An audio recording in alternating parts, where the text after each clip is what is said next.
하나님의 은혜와 사랑과 평강이 든든한 교회와 우리 사랑하는 가족들, 우리 교회 성도들 함께하기를 진심으로 축복합니다. 사도행전 20장 19절로 35절을 통해서 믿음의 결산 하는 제목으로 은혜를 나누고자 합니다. 옛말에 시작이 반이다. 첫 단추를 잘못 잠그면 모두 잘못 잠그게 된다 하는 말이 있습니다.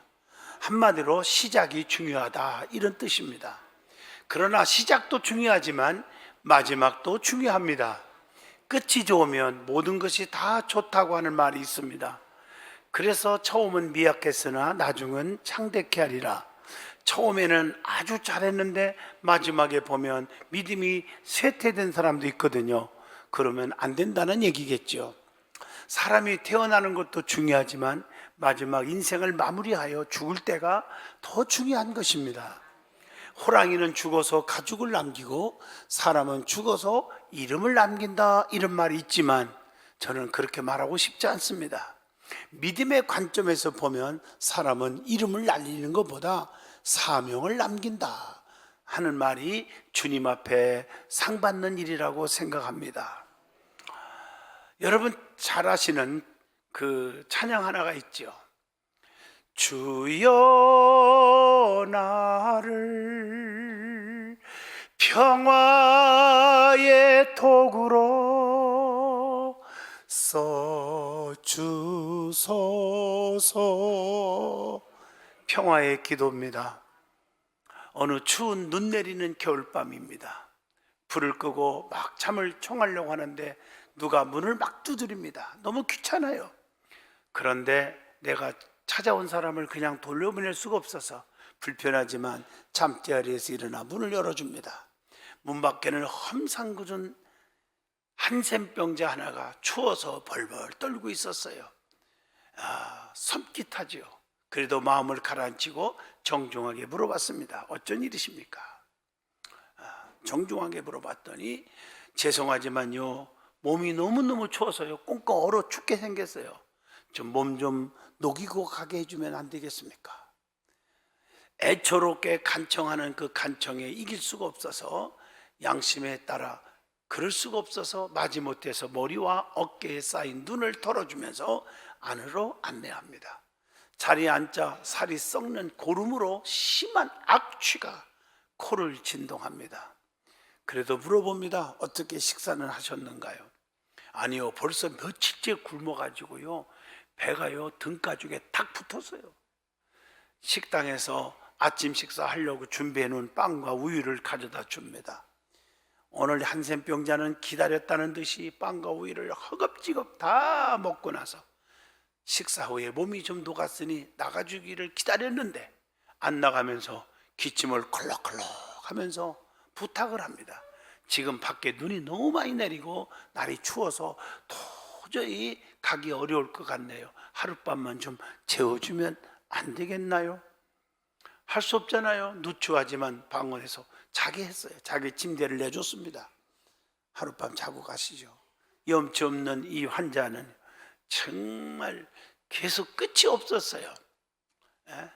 일회용 침대라 혼자 살기 때문에 혼자 있는 그 침대를 내줬고 자기는 밑에서 양보하고 바닥에서 자는데 한참 자고 있는데 이 환자가 또 엉뚱한 제의를 하는 겁니다. 제가요 몸이 꽁꽁 얼어서 너무 추워서 도대체 잠을 잘 수가 없네요.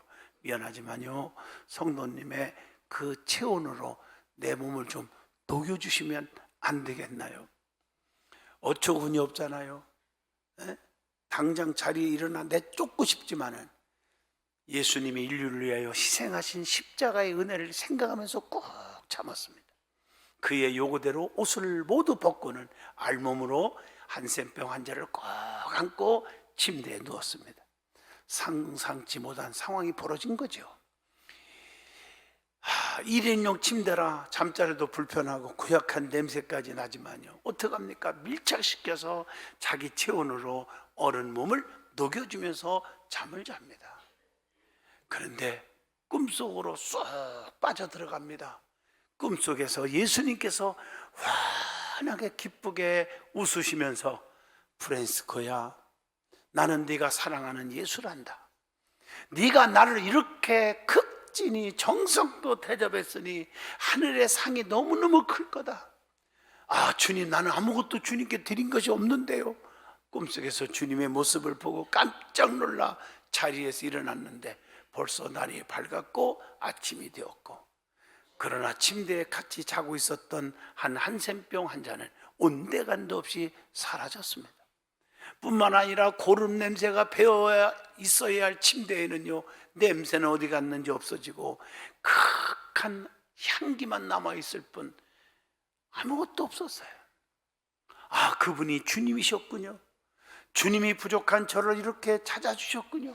감사합니다 하면서 무릎을 꿇고 엎드렸습니다. 모든 것을 깨닫고 밤에 한센병 환자에게 불친절했던 자신의 태도를 회개하면서 자신과 같은 비천한 사람을 찾아주신 하나님께 감사 기도를 올립니다. 이 기도가 바로 전 세계에서 가장 사랑받고 알려져 있는 프란치스코의 평화의 기도입니다. 주님, 저를 평화의 도구로 써주세요. 미움 있는 곳에 사랑을, 다툼 있는 곳에 용서를, 분열이 있는 곳에 일치를, 의욕 있는 곳에 믿음을, 그릇됨이 있는 곳에 진리를, 절망 있는 곳에 희망을, 어둠 있는 곳에 빛을, 슬픔 있는 곳에 기쁨을 가져오는 자가 되게 하소서. 위로받기보다는 위로하며, 이해받기보다는 이해하며, 사랑받기보다는 사랑하게 하옵소서. 우리는 줌으로써 받고 용서함으로 용서받으며 자기를 버리고 죽음으로써 영생을 얻기 때문입니다. 여러분, 2023년 마지막 결산의 자리에 저와 여러분이 서 있습니다. 여기 모인 성도들에게는 착하고 충성된 종아, 잘하였도다. 네가 지극히 적은 일에 충성하였음에 더 많은 것을 네게 주며 내 주인의 즐거움에 참여할지어다. 칭찬 듣는 여러분 되기를 축복합니다. 오늘은 한 해의 마지막 주일입니다. 한 해 동안 뒤돌아보면서 믿음의 결산하는 이런 은혜의 시간이 되기를 바랍니다. 인간은 누구나 다 세 가지 비밀을 갖고 살아요. 환난의 비밀, 죽음의 비밀, 세상 종말의 비밀이죠. 5분 앞길을 장담할 자가 아무도 없어요. 언제 무슨 일이 날지 아무도 장담할 수가 없어요. 아무리 수천억을 갖고 있어도 하루아침에 부도나서 숨어 살고 있는 사람들도 많이 있어요. 그래서 고린도전서 10장 12절에 선줄로 생각하는 자는 넘어질까 조심하라, 이렇게 말하고 있습니다. 두 번째는 죽음의 비밀입니다. 올 때는 순서가 있죠. 그러나 갈 때는 순서가 없습니다. 엊그제까지 정말 건강하게 골프를 치러 다니고 맛있는 스테이크를 잘라 먹고 행복하게 살았는데 어느 날 전화가 와서 가보니까 대학병원 영안실에 있더란 말이에요.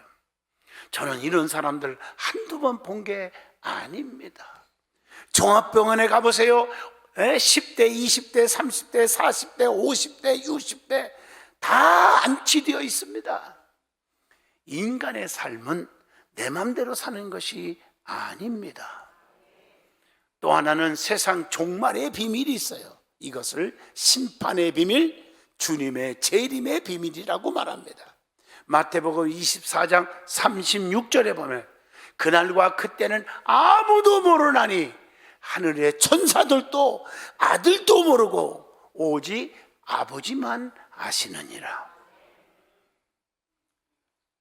여러분, 주님의 재림과 심판에 대해서 우리는 얼마나 생각하고 살았습니까? 깊이 생각하여야 합니다. 반드시 주님 오십니다. 그때 심판하러 오십니다. 두 번째 은혜 받을 말씀은 사도 바울이 에베소 교회 장로들에게 마지막 한 고별 설교가 오늘 본문입니다. 이 말씀을 통해서 저와 여러분이 깨닫는 게 있어요. 오늘 이 본문 말씀은 바울은 주님께 믿음에 결산하면서 내놓은 믿음의 간절한 고백의 메시지입니다. 저와 여러분의 메시지가 될 수 있기를 축복합니다. 저와 여러분이 교훈받는 시간이 되기를 바랍니다.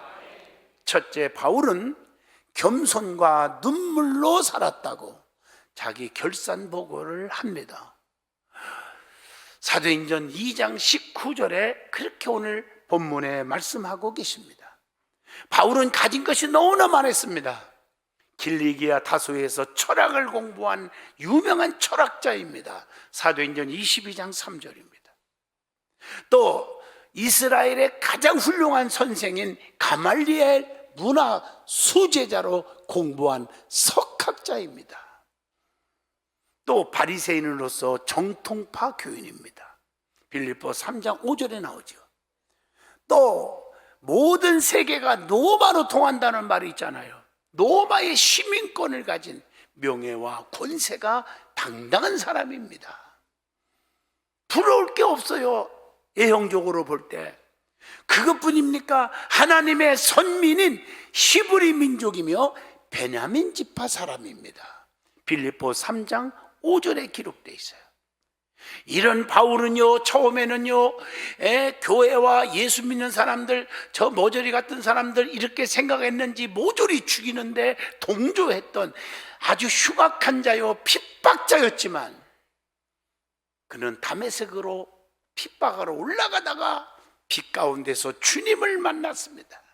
거기서 엎드려졌어. 회개가 나오고 깨닫고 360도가 아니라 180도 도는 변화된 사람이 되었어. 어떤 사람은요 360도 돈대요. 그리고 제자리에 와 있어요.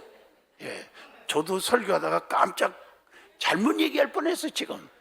예, 완전히 달라진 거예요. 악한 자가 선한 자로, 미워하는 자가 사랑하는 자로, 대접받으려는 자가 대접하는 자로, 섬기는 자로 바뀌어졌어요.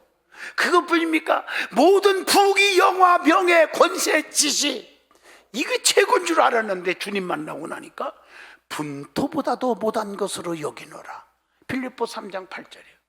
목에 힘이 들어가고 나 이 정도면 돈도 있겠다, 내가 뭐 잘 나가는데, 이건 아직도 모르는 사람이요, 거듭난 사람이 아닙니다. 천국 백성이라고 말할 수가 진짜 없습니다. 사도 바울은 천국 백성이기 때문에, 거듭났기 때문에 그렇게 말하는 거예요. 나는 죄인 중에 괴수라. 디모데전서 1장 15절이 그렇게 고백을 합니다. 그리고 나서 내 부귀, 영화, 명예, 지식, 권세를 자랑한 게 아니라 예수의 십자가만 자랑하기로 결심했다고 갈라디아서 6장 14절에 고백을 합니다. 그리고 그는 목에 힘을 주고 살 수 있는 환경인데도 불구하고 겸손하게 살았음을 사도행전 20장 본문 19절에 나옵니다. 눈물로 살았다고 고백을 합니다. 멋있잖아요. 여러분, 성경에 보면 액체가 세 가지가 있죠. 땀이 있고 눈물이 있고 피가 있어요. 땀은요 노력을 의미하잖아요. 가난을 내어쫓고 부귀를 얻게 하는 부지런함을 얘기합니다. 잠언서 12장 27절이에요. 또 눈물은 죄를 다 씻어내고 선을 따르는 결심을 갖게 합니다. 그게 기도죠. 야고보서 4장 9절로 10절입니다. 그리고 눈물은 주님의 마음을 움직입니다. 그리고 응답을 받습니다. 시편 126편 6절에 울며 씨를 뿌리면 반드시 기쁨으로 그 곡식단을 거두고 돌아오리로다. 이렇게 말하고 있어요. 그 다음에 피가 있어요. 피는 희생이죠. 헌신이죠. 그래서 생명을 얻어요. 신명기 12장 23절. 주님의 보혈의 피로 우리가 영원한 지옥 갈 사람들이 생명을 얻게 됩니다. 그를 믿음으로 사망에서 생명으로 옮겨지게 됩니다. 그러므로 신앙인들은 땀과 눈물과 피의 헌신은 많은 열매를 가져다 준다는 것을 믿어야 됩니다. 두 번째로 사도 바울은 핍박과 시험을 꾹 참고 주님만을 섬겼다고 고백을 합니다. 그게 오늘 본문 사도행전 20장 19절입니다. 사도 바울의 믿음의 특징이 있습니다. 그게 뭘까요? 바울은 성령님의 인도에 순종했어요. 사도행전 16장 6절로 8절. 자기 고집대로 자기 이론대로 살지 않았어요. 성령의 이끌림 받아 살았습니다. 그래서 어떤 시험도 참았고 어떤 환난도 참았고 핍박도 견뎠고 주님만을 섬긴 자입니다. 그리고 복음 전파의 사명에 투철했습니다. 사도행전 20장 24절. 자기는 오직 예수만 전하는 전도인으로서의 사명에 철저했습니다. 본문 20장 24절 보면 나의 생명도 조금도 아끼지 않았어요. 끝까지 믿음을 지켰다고 말합니다. 그리고 눈물로 성도들을 훈계했다고 사도행전 20장 31절에 말합니다. 복음을 위해 순교도 각오했습니다. 사도행전 21장 13절입니다. 항상 다른 성도를 위해서 쉬지 않고 간절히 하나님께 기도했다고 로마서 1장 9절에 말합니다. 그리고 늘 자기는 내 자신이 너무 부족하다는 것을 인정하는 겸손한 자였습니다. 로마서 7장 21절로 25절입니다. 그리고 남을 위해서 철저하게 자기 자신을 낮추고 살았어요. 고린도전서 4장 10절로 13절이죠. 그리고 성도들에게 본이 되게 살았어요. 우리가 신앙생활하면서 성도들에게 본이 되고 있습니까? 고린도전서 7장 7절을 기억하시기를 바랍니다. 어떤 사람들은 본이 안 돼서 초신자들이 상처를 받고 믿음 떨어지고 교회를 떠나는 사람도 있어요. 먼저 믿은 자들이 본이 안 돼. 안 되는 거예요. 내가 옛날에 있었던 얘기인데 서울에서 우리 교인들 꽤 많이 오는데 어떤 내가 진짜 100% 믿었던 중직이 그러더래. 아니 집사님은 뭐 때문에 교회가 그렇게 많은데 여기까지 일산까지 왔어요. 그래고 상처가 돼갖고 괴로워하고 있더라고요. 그래서 내가 그분을 권사를 불러서 당신은부터 나오지 말고 떠나라 이렇게 하려다가 참았어요. 여러분 웃고 있는 거 보니까 그 참 못됐네 그런 뉘앙스 같아요. 저도 그렇게 생각했으니까. 여러분 어떻게 본이 안 됩니까? 멀리서도 예배 안 빠지고 오는 그런 그 신앙에 왜 본이 안 되고 그렇습니까? 좀 본이 되기를 바랍니다. 본이 안 되면 가만히나 있어. 입 딱 그냥 잡고 달리든지 강력 본드를 붙이든지 호집게트로 꼭 찍어 놓든지 그러시면 얼마나 좋을까요? 그리고 사람보다 전적으로 하나님을 기쁘게 했습니다. 갈라디아서 1장 10절 보세요. 내가 사람들에게 좋게 하랴 하나님께 좋게 하랴 사람들에게 기쁨을 구하랴 내가 지금까지 사람들의 기쁨을 구하였다면 그리스도의 종이 아니니라. 나는 오직 하나님만 기쁘시게 하는 일에 포커스를 맞춰서 살았다고 하는 것입니다. 오늘날 많은 사람들이 인간을 너무 비유 맞추려고 그래요. 하나님을 좋게 하는 자가 되기를 바랍니다. 그리고 남에게 해를 끼치지 않았다. 데살로니가 후서 3장 8절. 그렇기 때문에 대접받으려 하지 말고 대접하는 자가 되시기를 주 이름으로 축복합니다. 섬김을 받으려 하지 말고 높여달라고 내 이름 좀 높여달라고 하지 말고 좀 섬기는 자가 되시기를 축복합니다. 사도 바울이 열심히 사명을 감당한 이유가 있습니다. 그게 뭘까요? 뭐 때문에 그 사람이 그렇게 나는 죄인 중에 괴수라고 낮은 자가 되어 그렇게 많이 배우고 그렇게 많이 가지고 똑똑한 자가 왜 이렇게 열심히 충성했을까요? 그 이유가 있어요. 성경을 보니까 의의 면류관에 대한 확신이 있었기 때문임을 디모데후서 4장 8절에 내가 열심히 하면 사람이 안 알아줘도 면류관이 있다. 그 다음에 나는 죽어도 천국 간다. 영생에 대한 확신이 있었다는 거예요. 오늘 여러분들이 영생에 대한 천국의 확신이 없으니까 자기 멋대로 살아가는 거예요. 불평하고 미워하고 쑥덕거리고. 그러니 참 마음이 아프잖아요. 디모데후서 4장 18절입니다. 그리고 최고의 가치가 전도하는 일, 선교하는 일에 포커스를 맞췄다는 거예요. 갈라디아서 6장 14절입니다. 또 사도 바울이 열심히 전도하게 된 동기가 있어요. 왜 열심히 했을까? 빚진 자의 심정으로 살았기 때문이에요. 로마서 1장 14절. 또 전도는 하나님께 대한 의무로 여겼기 때문에 열심히 전도한 거예요. 고린도전서 9장 16절입니다.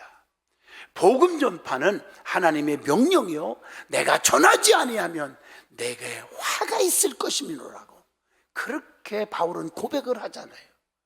복음을 전파하는 것을 영광스러운 특권으로 믿었기 때문에 전도 안 할 수가 없는 거예요. 여러분, 솔직히 믿음 있는 사람들은 전도 열심히 하게 돼 있어요. 저도 만나는 사람마다 솔직히 고백합니다. 엘리베이터를 타건 버스를 타건 지하철을 타건 누가 뭐라 하거나 말거나 나는 제일 먼저 전도를 꼭 하고 맙니다. 오고 안 오고는 그 사람의 목이지만 저는 예수를 전합니다. 오늘 하나님이 그래서 저를 이뻐해 준 것 같아. 사랑하는 성도님, 여러분이 진짜 믿음이 있는 사람, 천국 갈 수 있는 사람이라면, 천국 갈 자격을 갖춘 사람이라면 전도하는 걸 보면 아는 것입니다. 금년 한 해를 마무리하면서 몇 명이나 전도했습니까? 나 때문에 상처 줘서 시험 들고 낙심하고 떠나게 된 사람이 몇이나 있었습니까? 한번 결산을 해보는 예배가 될 수 있기를 바랍니다. 어떤 어려움과 시험과 핍박이 환난이 와도 사도 바울은 다 이겨냈다고 사도행전 20장 19절에 고백을 합니다. 환난과 핍박을 이겨내는 길은 십자가를 탄탄히 붙잡는 것밖에 없다고 히브리서 12장 3절을 통해서 깨우칩니다. 성도는 가시밭에 백합화 예수 향기 날리네, 이렇게 살아야지 않겠어요? 바울은 예수를 위해 당한 고통이 너무나 많았어요. 그러나 모두 이겼어요. 어떤 고통을 바울이 전도하기 때문에 받았습니까? 여러분, 이런 고통을 받은 적 있습니까? 복음 전하는 것 때문에. 고린도후서 11장 27절, 자지 못했어요. 먹지 못했어요. 편하지 못했어요. 쓰지도 누리지도 못했어요. 여러분, 나를 위해서 얼마나 많이 누리고 삽니까? 그런데 주님을 위해서 누리지도 않았어요. 세 번째, 사도 바울은 유익한 것은 무엇이든지 어디서든지 꺼림이 없이 복음을 전했다고 오늘 본문 20절에 말씀합니다. 유대인이나 헬라인이나 모두 전했어요. 따지지 않았어요. 21절에 보니까 믿음의 사람들은 차별하면 안 됩니다. 누구나 다 사랑할 수 있어야 합니다. 네 번째, 복음을 전하는 데는 생명을 조금도 귀한 것으로 여기지 않고 전했다고 본문 24절에 말씀을 전합니다. 주님의 피로 세우신 교회를 돌아보았다고 28절에 고백합니다. 교회는 피 흘려 사신 교회를 늘 사랑합니다. 내가 좀 핍박을 받고 오해를 받고 누명을 써도 교회 부흥을 위해서 얼마나 인내하셨나요? 쉬지 않고 바울은 교회를 위해서 눈물로 기도하고 성도들에게 훈계했다고 오늘 본문에 기록하고 있습니다. 이게 믿음 아니에요? 다섯 번째로 사도 바울은 모든 일에 모범을 보였다고 고백합니다. 35절에 보니까 여러분, 기도하는 일, 예배하는 일, 하나님의 법도대로 사는 일에 본이 되었습니까? 말씀이 너희를 든든히 세워 기업 있게 할 것이니라 32절에 말씀했고, 금이나 은, 의복을 탐하지 않았다고 33절에 말씀했고요, 약한 자들을 도왔고 받는 자보다 주는 것이 복이 있다고 가르쳤다고 35절에 말씀합니다. 여섯 번째로 사도 바울이 전도자로서 각오한 말씀이 있었어요. 그 우리의 각오로 삼으시기를 바랍니다. 복음을 전하는 일에 자기 생명도 귀하게 여기지 않았다. 24절에 그렇게 말합니다. 예수 십자가 이외에는 아무것도 알지 않기로 결심을 했다고 고린도전서 2장 2절에 말합니다. 복음을 전해도 자랑할 것이 없으면 내가 마땅히 할 일이요 부득불 할 일이라고 고린도전서 9장 16절에 말하면서 내가 전도하지 아니하면 하나님 앞에 화가 임할까 한다고 그런 마음으로 복음을 위해서 살았어요. 자기 유익을 구하지 않았고 많은 사람의 유익을 구하여 구원받게 하라고 고린도전서 10장 33절에 권면을 합니다. 예수님의 십자가 이외에는 결코 자랑할 것이 없다. 갈라디아서 6장 14절. 살든지 죽든지 내 몸에서 그리스도가 존귀되게 하려 하심이니라. 빌립보 1장 20절. 내가 빌립보 3장 14절 보면 표대를 향하여 그리스도 예수 안에서 하나님 위에서 부르신 부름의 상을 위하여 달려가노라. 이렇게 말하고 있습니다. 말씀을 맺겠습니다. 날마다 삶의 끈을 우리는 동요매시기를 바랍니다. 이 세상에 태어나서 한 번도 좋은 생각을 갖지 않은 사람 없습니다. 다만 그것이 계속되지 않았을 것뿐입니다. 한 번도 목표를 생각하지 않은 사람 없습니다. 다만 그것을 실천에 옮기지 못했을 뿐입니다. 설교 시간에도 은혜 못 받고 가는 사람 거의 없습니다. 그러나 그것이 하루 아니면 10분도 견디지 못하고 또 불평으로 바꿔졌기 때문이 아니겠습니까? 한 번도 노후를 생각하지 않은 사람 없어요. 단지 그것을 미리 준비하는 마음 자세가 부족했기 때문에 노후에 힘들게 사는 사람들이 되었지 않았습니까? 어제 맨 끈은 허술해지기 쉽고 내일은 풀어지기 쉽습니다. 나날이 끈을 다시 여며야 하듯 사람도 결심한 일은 나날이 거듭 여미어야 변하지 않는다는 것입니다. 시작도 중요하죠. 하지만 시작 이유가 더 중요합니다. 그러기 위해서는 날마다 삶의 끈을 동여매는 것처럼 믿음의 끈을 동여매어야 합니다. 마지막 날에 우리는 반드시 주님 앞에 서게 될 것이고 주님께서 이 모든 것을 셈하실 줄로 믿습니다. 달란트 비유에서 배에 이익을 남겼듯이 착하고 충성된 종에 칭찬 듣는 열매 맺는 자가 되시되 이제부터 온전한 예배 드렸는지 하나님의 법도 따라 전도 생활, 온전한 11조 생활, 감사 생활 했는지 아니면 불평과 원망하고 살았는지 다시 한번 결산해 보시기를 바랍니다. 기도합니다. 거룩하신 하나님, 우리가 다시 한번 결산을 해봅니다. 이익이 없습니다. 남은 것이 없습니다. 부끄럽습니다. 용서하여 주시옵소서. 영적인 일에 아버지 이익을 남겼을 때 우리의 삶에 이익이 있을 줄로 믿습니다. 가졌다고 배웠다고 잘났다고 목에 힘지지 않게 하시고 교류와 겸손으로 바울같이 살게 하옵소서. 예수님 이름으로 간절히 기도하옵나이다. 아멘.